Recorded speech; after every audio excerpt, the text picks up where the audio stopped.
Welcome, everybody, to the LSU Sports Podcast from the Red Zone Report. I'm your host, Scott Gerard, and I'm joined by my co-host, Tommy Johnson. Today we're going to be talking about all things LSU football and basketball and baseball, too, because those things never seem to stop.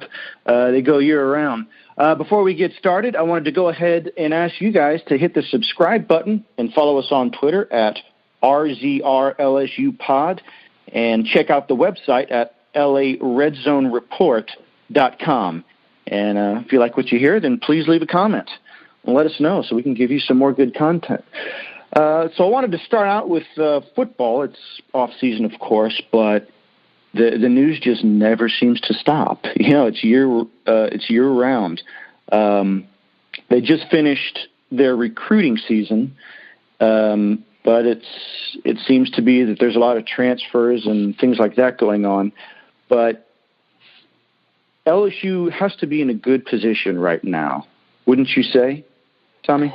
Yeah, absolutely. Looking forward, first of all, when you just look at what happened with the spring football, the spring game, everything looks good. The offense looks extremely changed. A big difference. We were going to talk about Joe Brady coming in, and you could see his instant impact just in the 6 or 5 weeks he's been actually coaching players.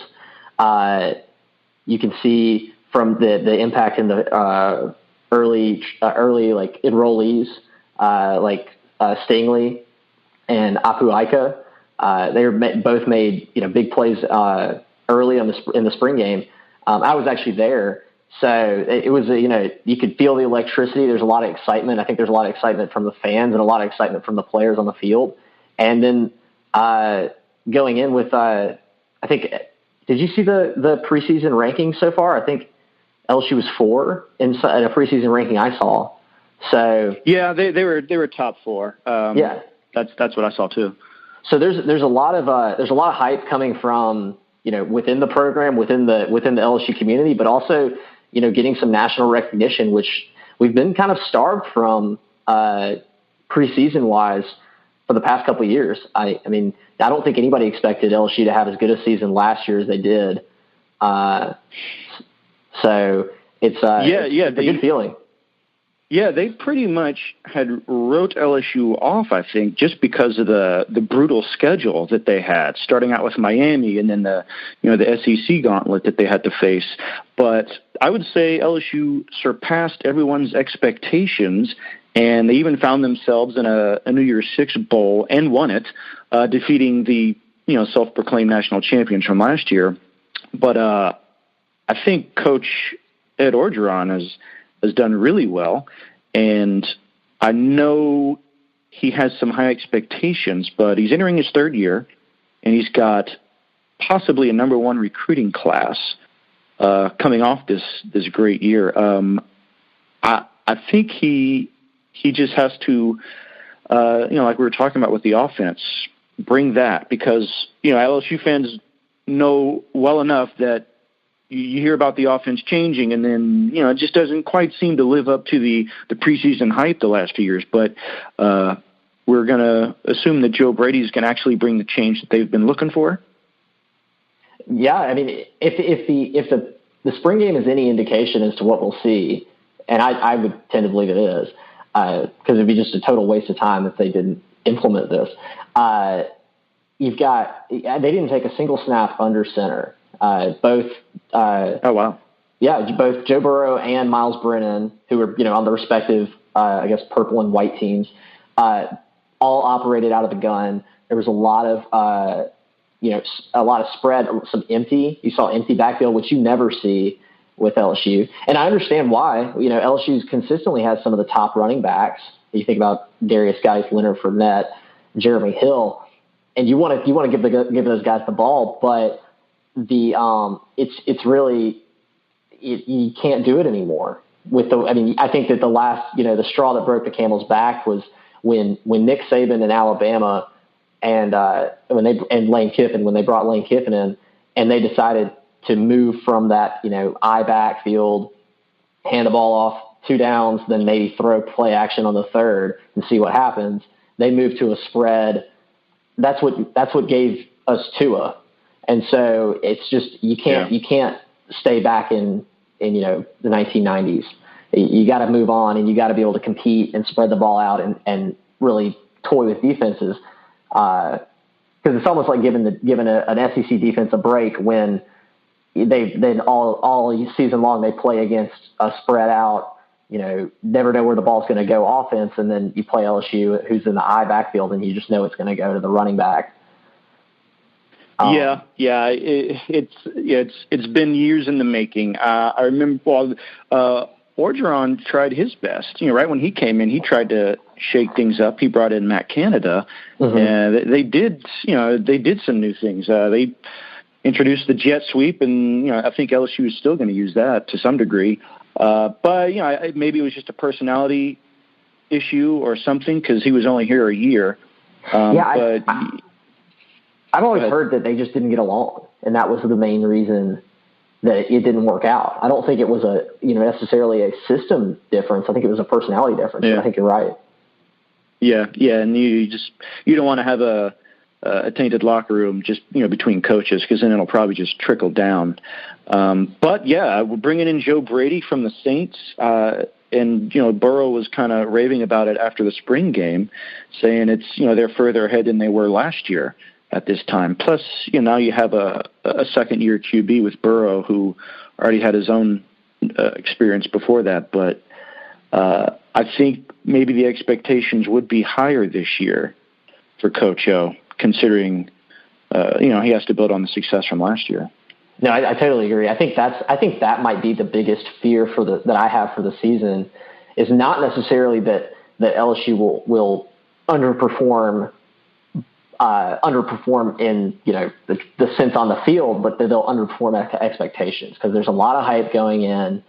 You got that Texas game. I think it's week 3 or week 4. That's obviously a huge game. That's going to be a national spotlight game, and it looks like, if you look at the schedule, that Texas game is the big hurdle. If you win that Texas game, then you can kind of smooth sail into Bama, and either way, win or lose or win against Bama, there's still a chance to be a one-loss team into the playoff. But I mean, I'm doing it right now. We're getting ahead of ourselves going into a season, talking about playoff berths already, and I feel like that. I'm not the only one talking like that, and that hype and that expectation can be a hard thing to meet. Right. But I think Orgeron has done a good job with all of his hires, so that hopefully nothing slips through the cracks. I mean, they expanded the analysts' positions for teams to 10, and he's taken full advantage. Like, he's filling out his roster. And you mentioned the Bama game. It was just announced that CBS is going to move it from the primetime game to a day game. Time for the first year. Yeah, for the first time in 10 years. And I say all the better. I think LSU just needed to mix it up. They were putting so much pressure and expectation on this game, and it just, ever since that game of the century, except for that year after, it hasn't really lived up. Mm-hmm. So I think it's good for LSU to mix it up, but I also don't blame CBS, because the game just hasn't lived up to it, Yeah, I mean, as a homer LSU fan, this is the LSU podcast. I'm a little bit hurt. I think it's a little bit disrespectful, but I totally agree. I think that it is good in a meta sense. This makes it more, you always go into saying like, oh, it's just another game. It's just another game, but we all know it's not. And right. I mean, Coach Orgeron last year, I think, in his press conference at the beginning of the week prior to the Bama game, said, this is why you come to LSU, to win this game. This is all that matters. This is what our season is. And when you put so much, and that's not a knock on him. Everyone says that. Les Miles says that, but when you put your whole season on this one game, and really it's not, like I just said, a lot of people are saying that a one-loss LSU team would easily get in, or, depending on how everyone else shakes out, but it's definitely a possibility. So having it be a day game where maybe, there's not as much focus on it, not as much spotlight, the lights aren't even on, so you can't say the lights are too bright. it could be. I think it could be a good thing. Yeah, definitely. And like you said, even if they did lose, if they won everything else, who knows? They could backdoor their way in, kind of like Alabama did. Yeah, I was going to say, you have a Bama situation from 2 years ago. Yeah, and I think that would be definitely poetic justice. But I think they have a chance because Coach O has done what he does best, and that is recruit. And he had a top 5 class last year. He could have, the top class this year, depending how things shake out. But it's not just the players, because he's already got, the number one cornerback in the country, Derek Stingley, on campus, and he's already impressing people. But it's that O is finally taking it outside of the Southeast. Absolutely. He's focusing on, Texas, but also Arizona. There's California. I mean, he used to coach out there. He obviously still has contacts. They got someone from Maryland. So I think this is only going to benefit the program if they can keep expanding their recruiting circles the way they have. Yeah, and I think that one of the most interesting and encouraging things about the way that Coach O is recruited is not just the talent that he's picked up, because it's tangible. You can see that number one cornerbacks. So you had Derek Stingley, and then you also have Elias Ricks in California. So the talent is there, but the type of people that he's recruiting, I think about a Cardell Thomas in this class that'll be entering now, and then Elias Ricks in the class of 2020. He's recruiting players that end up being recruiters. I don't know if you follow either of them on Twitter, but Cardell Thomas, there's no better recruiter than Cardell Thomas. He's telling all his friends, hey, you got to come here. LSU's the place. I mean, Elias Ricks, I watched a video of him about a week ago of him working out, and he's wearing all LSU stuff. He's talking about how he just can't wait to get to Baton Rouge, and how if you're anybody, you're going to meet me in Baton Rouge. So having a player like that, and I think the best part about that is about having high school players that are so invested in your program that they're going to recruit for you. You can't get a recruiting violation for that. If a player is talking up your program, there's nothing wrong with that. So if we can continue to recruit people and get people excited about the program, and they tell their friends, that word of mouth, and then that whole aspect of my friend's going here, my friend's going here, his friend's going here, we want to play together. I think that could pay dividends, and that will pay dividends, in maybe not on the field this year, but I look to 2020, 2021, when that they call it the Cali to the boot connection, when that really starts to manifest on the field. I mean, I think that's an exciting prospect. Oh, definitely. And you're right. You can't ask for a better recruiting tool than your own recruits that are recruiting for you. Especially with all these, open invitationals for all these position guys, the elite 11s and all that. Mm-hmm. They're hardcore recruiting there. And like you said, that doesn't go against anything. And it's these guys wanting their team to be good and recruiting the best players that they're going up against in these challenges. So you're right. I think the only way to go is up. Now there is, recruits can, back out, they flip last second, and there's all that. I mean, I think that's just par for the course. But recently the NCAA opened up their transfer portal, and I don't know, they said this might change things. LSU actually had Kelvin Joseph enter his name in just randomly a few weeks ago. And then they called him on, and his dad said, he's not going anywhere. But I don't know what happened with that. That was strange. I know, but they're making it so much easier for these guys to transfer. And I looked into it. I think maybe some fans were getting worried because all these guys were transferring out of the program. But it's kind of maintained the same level in the last 10 or 15 years nationally, where it's only like a 13% across the board transfer rate. But we've taken in some transfers as well. But the transfer portal, like Jalen Hurts left Alabama to go to Oklahoma. Kelly Bryant, who was going to be the starter at Clemson, then Trevor Lawrence kind of took over. Now he transferred. He's going to Mississippi. So, and that's how LSU got Joe Burrow. So I think this transfer portal is going to be a new, addition to what they're going to have to focus on recruiting-wise. What do you think? Well, to be honest, I'm very skeptical of it. I think that basic, unintended consequences. I think the NCAA has just created a free agency, right? And you talk about Kelly Bryant going to Missouri. So Kelly Bryant is a top tier quarterback, and he commits to Clemson, and now he basically announced in week 2, I'm on the market, and it's a whole new aspect of recruit. Now you coaches have to divert their resources to who's going to go on the transfer market and how am I going to recruit them, because he visited multiple colleges. And it was like it was like he was a high schooler again, doing recruiting. So I watch or I follow on Instagram. There's a lot of good football accounts. There's I think Elite College Football and CFB Brackets, and a couple others that I follow, and they basically catalog every single time a player enters the transfer portal. And it's just I feel like it just it's getting out of hand.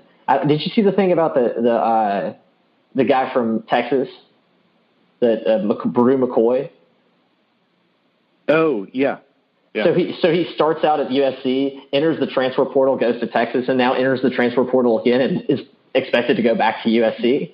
Back to USC, yeah. So I don't even know. Yeah. I think you're right. I think they're creating by creating this portal. It's kind of like a Pandora's box, and it's guys were going to transfer anyway if they really, really wanted to, but now it's like they're just making it so much easier. And you have guys like Justin Fields, who actually, he played in a title game, didn't he? Didn't he play against Alabama? Yeah, he went in, and I think he was part of like a Wildcat package, so he played a lot of the season. He would go in and out. And it's Kirby Smart is going to play who he thinks is going to help him win. They had Jacob Eason, and he transferred because they brought in Jake Fromm, who just took his place when he was hurt for a couple weeks. So you have to wonder if some of these guys, like they can't even wait a few weeks just to see if they can get on the field. But he transferred to Ohio State, and off he goes. So it's just creating quite a mix of activity. And the main thing is, I mean, like you said, we got Joe Burrow as a transfer. And that was before the transfer portal was active, I think. You could still, before the transfer portal, you could still transfer and you could still play as a transfer student. Yeah. But the difference is now it's so much easier to be, as they say, quote, eligible immediately. And if you can show cause that you've been mistreated at a program or there are other reasons, the NCAA will just deem you immediately eligible. And I think I've only seen one case of a player trying to transfer and the NCAA saying, no, you won't be immediately eligible. And so, they can kind of hide behind the fact that, not everybody will be able to play immediately. We do it case by case, but I think the proof is in the pudding that by and large, if you enter the transfer portal, you'll be able to play at whatever school you want to go. And a lot of these players, it seems like they're trying to, they'll try to hold their team hostage. I don't think that's what Kelvin Joseph was doing. At least I hope not. But, you enter your name in the transfer portal and then your coach gets scared. Oh, where is he going to leave? So yeah, I think it does create an interesting dynamic, and we'll have to see, it'll take a couple of years for us to really see how it works and how players take advantage of it or, abuse it. Right. And yeah, exactly. Abuse it because, it seems it's just like such a drastic difference from even, 10, 15 years ago. But we will see. They're about to start. I think all the freshmen that are coming in are going to be on campus here in the next week or so if they're not there already. Some guys will leave in the summer. They'll leave right at the fall if they think, they're not going to start. But it will be interesting to see, what happens even now between the first game against Georgia Southern on August 31st. Mm-hmm. And I can give you a little firsthand reporting, some breaking news, if you will. Let's hear it. I was on campus yesterday, walking through the student union, and I saw none other than Cardell Thomas at the Tiger Card Center getting his student ID.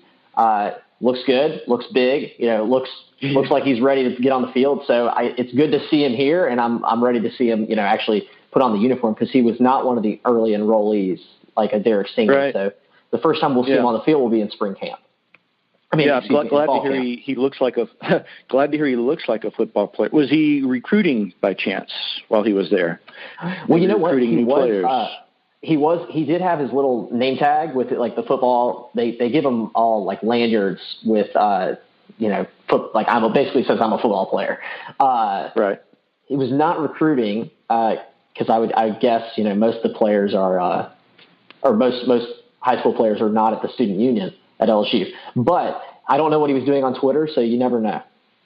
You never know. If that's who he is, all the more power to him. I think he'd be a good guy going forward, kind of like Marcus Spears, that type of personality where he can be a cheerleader for the program, but also be a good broadcaster, maybe be involved in player development, kind of like Kevin Falk is now, should he get into coaching and want to come back. But I feel like we could talk all day about LSU football, but I did want to get to some other things because there's still a lot of news going on with LSU basketball, that now that Will Wade is officially back for now. He's officially back, but I don't know, there still seems to be some hesitation to fully accept that that everything's in the clear and that we are fine moving forward. Because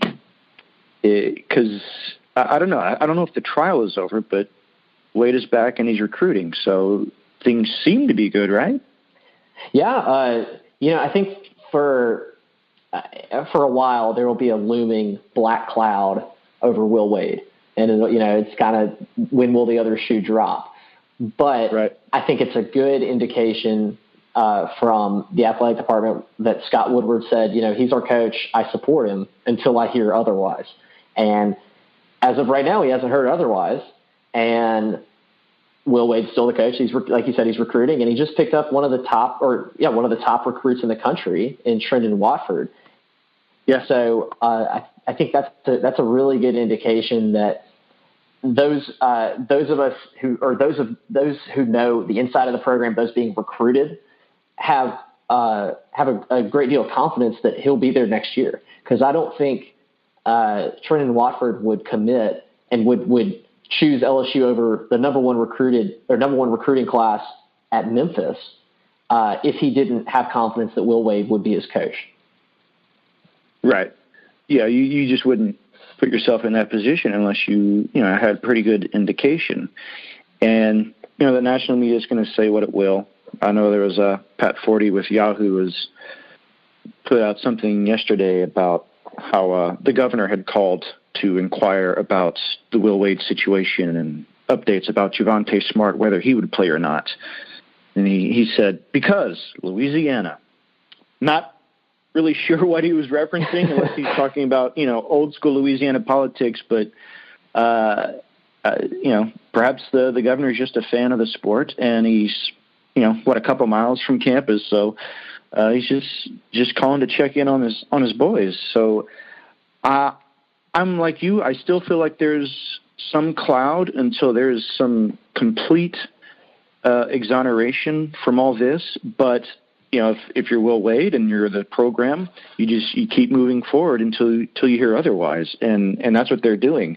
They just got Skylar Mays to come back. Javonte Smart's coming back. Emmett Williams is coming back. There's somebody else that I'm forgetting too, but the players around him seem to still believe. Yeah, absolutely. And I think we expected Waters to go, and we expected Naz Reid to go. Yeah. We did. So, and also I think to clarify, there are a lot of people that were upset right around the end of the season because so many of these players like Smart, like Mays, like Williams declared for the NBA draft. But with a rule change, an NCAA rule change in basketball, you're now allowed to declare for the NBA draft, but then choose to come back. And it's more of like you can gauge how you are, how the NBA sees you as a player. So I think that's actually a good thing. I think that's actually something that will entice more players to come back for maybe a second year, because if you're right on the borderline of being a one and done player versus being maybe not getting drafted, you don't have to make that binary choice of yes or no. I'll leave the program. So like you said, Mays, who did declare, is coming back. Smart, who declared, is coming back, and Williams. And just to tag on to what you were talking about with the governor, I think it's interesting that Scott Woodward, in a former life, Scott Woodward was a political consultant, and he's good friends with James Carville and a lot of political people in Baton Rouge. So in a state where the governor has so much influence over LSU, I think it's good that we have a guy at the head of the program who knows that world and who can navigate those political waters. Right, because that's the last thing LSU would need at this point is some other scandal involving, not just someone outside the program, but the governor of the very state that they're in. You don't want that kind of trouble. Absolutely. Yeah. But Wade actually, had to solidify his staff too. He promoted assistant Greg Hire to assistant coach because Tony Bedford left to go to TCU. And then he hired actually a former Tiger, Tasman Mitchell, as a full-time assistant to replace Tony. So I think that program is moving on, more or less, Yeah, absolutely. I think last year, similar to football, I know I didn't have much expectation for LSU basketball going in. I knew that there were a lot of good players. I knew that we were going to have a decent team, and we had a new coach. But the amount of success and just the electricity of that team, I haven't had as much fun watching basketball in a long time as I did watching LSU play last year. So if we can kind of continue that and kind of build a little, a program where you're going to get where, I don't know if we'll ever be a Kentucky or a Duke or a Carolina or something like that. But if we can build ourselves out a very substantial and a contender basketball program, I think it's a great addition to LSU sports. Definitely. Yeah. I don't know if they, it's going to take a lot for them to kind of establish themselves like the blue bloods that you mentioned, Kentucky and Duke, and Kansas. But if they have a good coach like they do with Will Wade and he can stick around for a few years, who knows? I'd say the sky's the limit. It's all about keeping the program clean and recruiting at that point. Absolutely. Yeah. Speaking of other teams that may or may not have lived up to our preseason expectations, the Tigers are hosting a regional this weekend, and they've had a up and down year. As you know, they started out number one, but then they lost that status when they got swept by Texas in their first series. It's kind of been up and down, and they weren't even sure if they were going to be able to host a regional, but they played well enough in the SEC tournament, and they have captured themselves a regional. And should they win, they might go on to play Georgia if they won their regional. But I think the Tigers have at least built some momentum going into this off season when before we kind of didn't really know what to expect. Yeah, absolutely. And I think it's no secret that starting out preseason number one and then losing it and falling to, I think, at lowest, like number 19 in the nation is a disappointment. And I don't think there's any way to go around saying that. But there's, like you said, there's a lot of momentum. The team got hot in the SEC tournament. And in baseball, that's really all that matters. If you can get hot and if you can if you can put together a few good games, anyone can win. And we definitely have the talent. We definitely have that, that national contender caliber talent. It's just about putting it together and like I said, getting hot. So if I think the biggest question, we talked about it, is pitching, both from the bullpen and starting. But if we can get a few good outings, and put some hits, put some runs on the board, anything's possible. So it's definitely a more reassuring after watching them play in the SEC tournament. But I think the questions are still there. Definitely. And for me, just having followed them the last few years, not just this year, the question, I think, again, comes down to pitching and how healthy they can keep them, because, as you saw in the SEC tournament, they did fine starting out. They went through a lot of pitchers in that 17-inning record-setting marathon of a game against Mississippi State. But just over the year, you had Jaden Hill go down. You had Cole Henry go down, and it seemed like this rash of injuries with the pitching. And looking back over the few years, it's been hard pressed to say that LSU's had a rounded pitching staff. They've had guys step in and get the job done, but Maneri's only had maybe 2 solid starters over the last few years, and I don't know that we have a Alex Lang or Aaron Nola type of ace, that one standout guy that is going to be your Friday night or first game guy. So some of the guys have stepped up recently. Clay Moffitt had a great showing at the SEC tournament. And I think guys like that are going to have to step up because, the pitching is, I think it's going to be a wait and see approach even as they enter the tournament.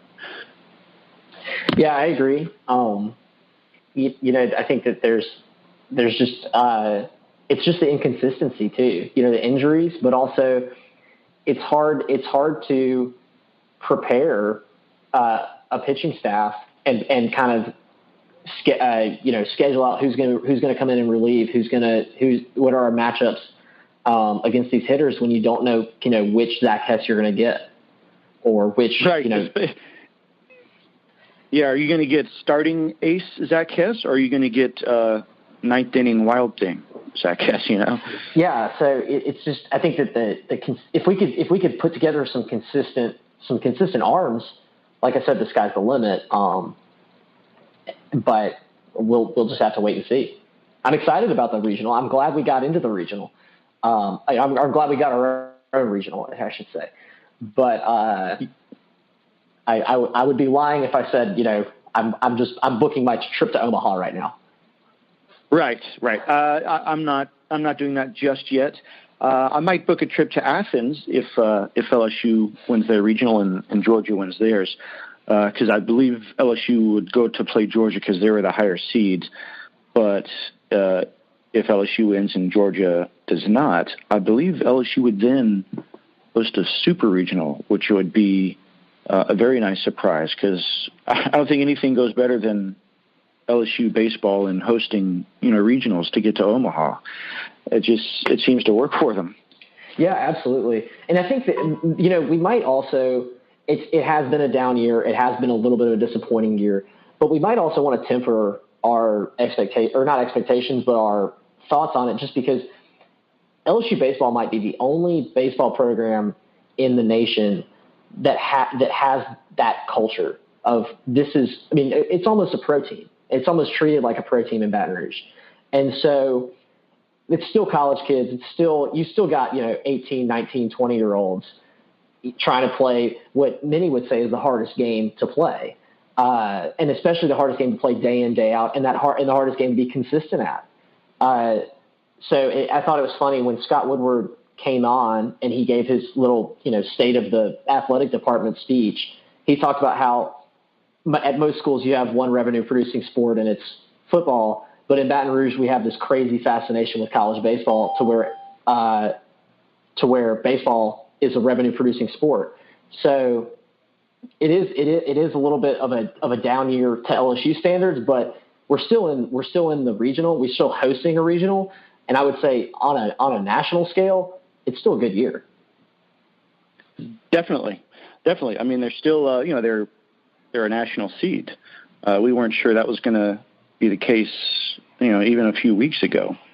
But they played their way into a national seed, and it seems like no matter what happens during the regular season, the SEC tournament, they're going to likely face the same teams should they get to Omaha. You have, I think, 6 other SEC teams hosting regionals, and you got to think 1 or 2 or 3 or 4 are all going to make it in, and it's just going to be another Hoover in Omaha type situation, which I think that just speaks to the strength of the conference. But at some point, you'd kind of like to play somebody else. You'd want to play the teams from all the other conferences just to kind of see what it's like. Because if you have to go against a team you've already played 3 times, I don't know what you're proving on a national scale that you haven't already proved in conference. I think it's good for the conference, but I think it'd be better for me to see them play against more national teams at that stage. Sure. I don't really I don't think I have necessarily a preference. I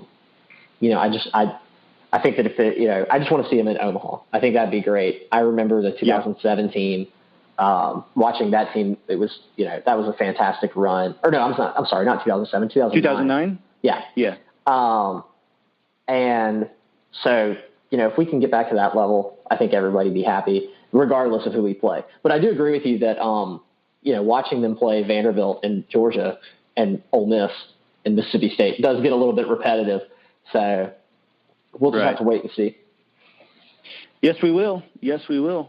And we'll have to wait and see what other news that we can cover, because I think we're probably about out of time. We've covered all we can in this go-around. So we'll try and cover some more sports as they come up on the next one. But if you enjoyed this show, be sure to follow us each at Scott Gerard 1. Tommy, would you mind saying yours? Yep, I'm on Twitter at THJohnson23. Yeah, and you can also follow us at the LARedZoneReport.com. You can hit the Support Us tab if you'd like to make a donation, and that would enable us to give you more content, so to keep you up to date on all the LSU news. Well, that'll do it for this go around. And once again, I am Scott Gerard, joined by Tommy Johnson. Yep, and thank you for listening to the LSU podcast on the Red Zone Report.